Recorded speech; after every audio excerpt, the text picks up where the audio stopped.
Fereshta vole quelques instants de liberté sur son vélo, un vélo offert par une ONG. Mais pour cette jeune Afghane, les portes du monde restent désespérément fermées. Après un an passé sur l'île grecque de Lesbos, elle a été transférée avec sa famille à Ioannina, une ville de l'ouest de la Grèce à 1 heure de la frontière albanaise. Dernière étape en date, il y a 6 mois, de son odyssée inachevée.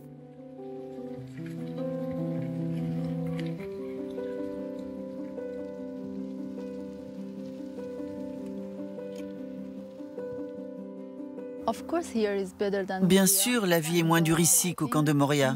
En termes de dureté, aucun endroit n'est comparable à Moria. Fereshta a vécu 1 an et demi dans le camp surpeuplé de Moria, qu'elle avait pu quitter peu avant qu'il ne soit ravagé par un immense incendie en septembre 2020.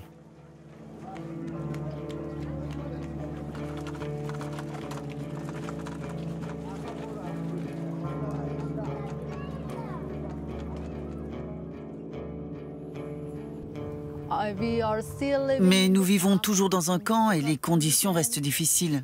C'est comme une prison.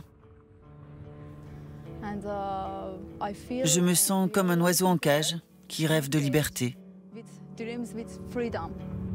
Le nouveau camp accueille 1200 migrants qui n'ont pas le droit de travailler et depuis août 2021, les demandeurs d'asile ne touchent plus d'allocations. Ils sont logés et nourris, mais la politique grecque en matière de réfugiés reste très stricte.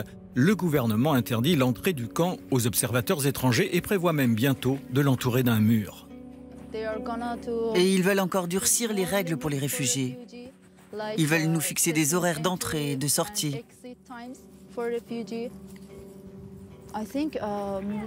C'est triste de devoir vivre dans ces conditions. C'est dur, c'est démoralisant et ça finit par briser les gens. Ils sont angoissés en permanence quant à leur avenir. Que va-t-il se passer? Est-ce que nous avons un avenir ou pas?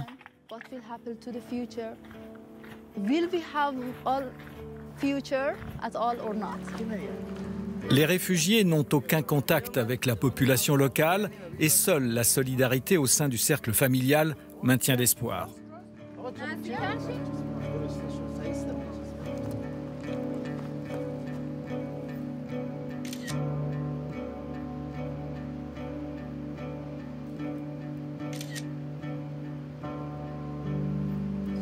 Je peux la voir?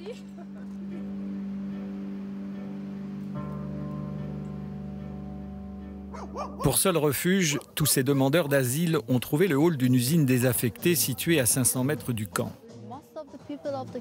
Dans le camp, la plupart des gens souffrent de dépression. Tout ce qu'ils veulent, c'est trouver une occupation pour tuer le temps, pour oublier leurs problèmes.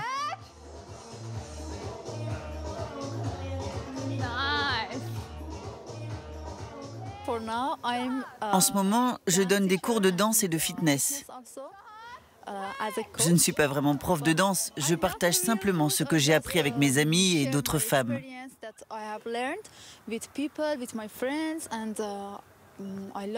J'aime le sport, j'aime m'amuser avec les gens et avec mes amis. Et je continuerai à faire du sport, parce que j'ai envie de progresser.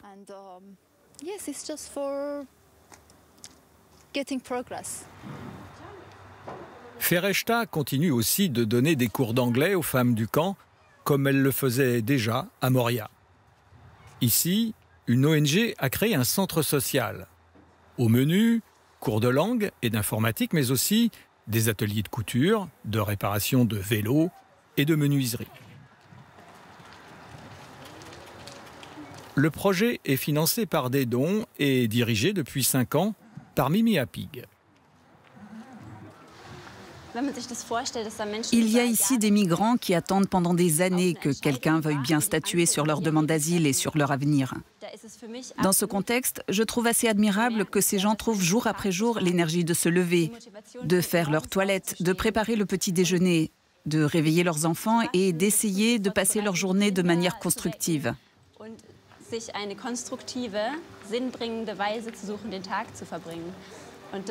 C'est pour leur offrir cette possibilité que nous sommes là. Mais après, les gens sont libres. Ils peuvent partager leurs connaissances, trouver des gens à qui parler, réparer des objets, en fabriquer de nouveaux. C'est comme ils veulent. Eqbal, le père de Fereshta, est ébéniste de formation. Avec son fils, Erfan, il apprend aux réfugiés à fabriquer des meubles pour leur bungalow. Ces femmes ont besoin d'une étagère à chaussures et d'une autre pour leurs vêtements.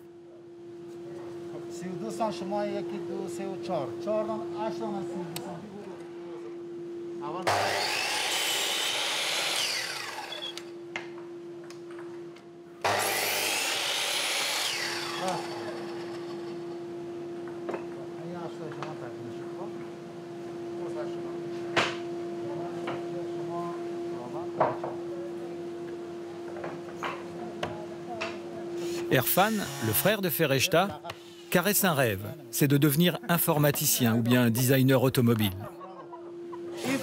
Si je ne trouve rien d'autre, je deviendrai ébéniste. Dans notre famille, on l'est de père en fils et je m'y connais bien. Donc si je ne trouve pas autre chose, je ferai ça. C'est un très bon métier. Je ne trouverai pas de travail ici. Déjà pour les Grecs, il n'y a pratiquement rien. À la limite, je pourrais faire travailleur journalier dans l'agriculture. Mais pour l'instant, il est bénévole, car de toute façon, les autorités grecques n'accordent pas de permis de travail aux demandeurs d'asile.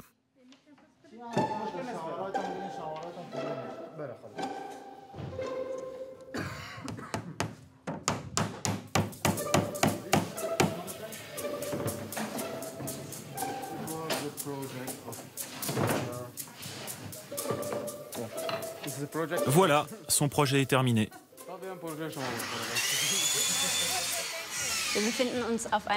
Nous sommes en Europe, dans un des continents le plus riche du monde.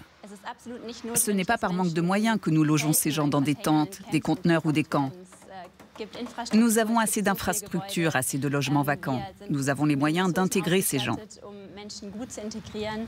Or, nous ne les intégrons pas. Les conditions dans lesquelles ils sont logés relèvent d'une décision politique. C'est une volonté politique. Et pour moi, c'est le signe d'un grand manque de solidarité. Ce qu'on appelle souvent la crise des réfugiés est en fait une crise des valeurs européennes.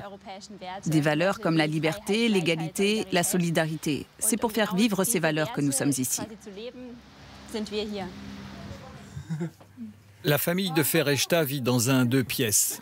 Le salon, avec sa télévision en panne, fait aussi office de chambre à coucher pour les parents.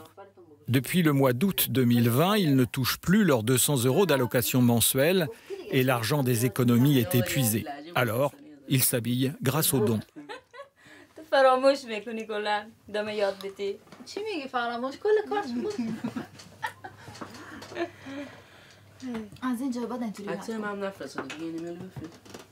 Eqbal, le père, conserve précieusement les images de son entreprise. Avant l'exil, il avait 20 employés. Aujourd'hui, il ne rêve que d'une chose, pouvoir recommencer à construire des meubles. Je n'aurai aucun mal à retravailler. Je n'ai rien oublié, c'est mon métier. J'ai tout gardé en tête. Je me souviens de tous les modèles, de tous les plans. Tout ce dont j'ai besoin, c'est d'un atelier où je pourrais recommencer à travailler. Pour la famille, revoir les images de notre reportage tourné il y a 1 an et demi à Moria laisse des sentiments mitigés.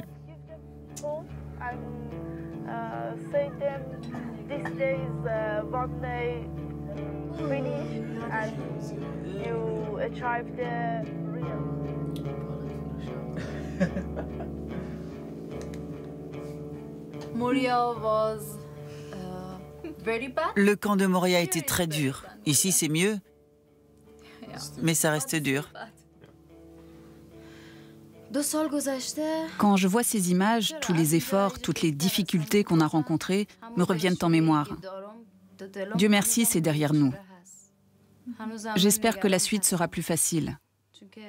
Mais psychologiquement, il y a beaucoup de pression. Nous ne faisons qu'attendre, attendre, sans vraiment savoir ce qui va nous arriver.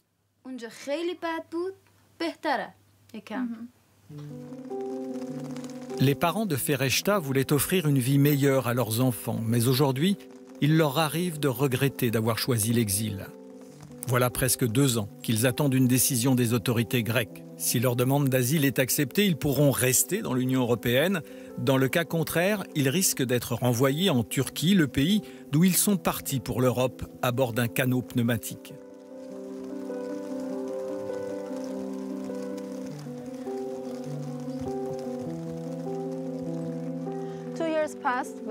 Deux ans sont passés, pendant lesquels nous avons surtout perdu notre temps. Nous n'avons reçu aucune formation, rien.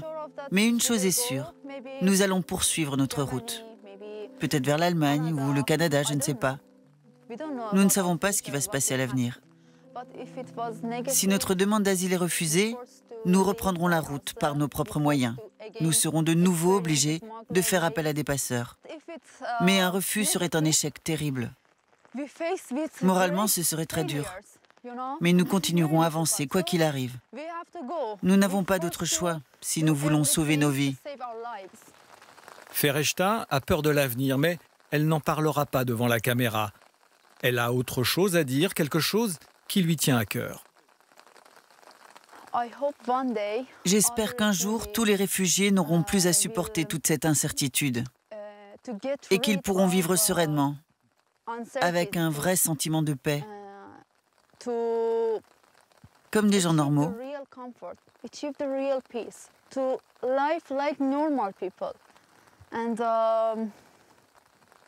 Moi, je me dis toujours, bats-toi pour ton rêve, on va y arriver.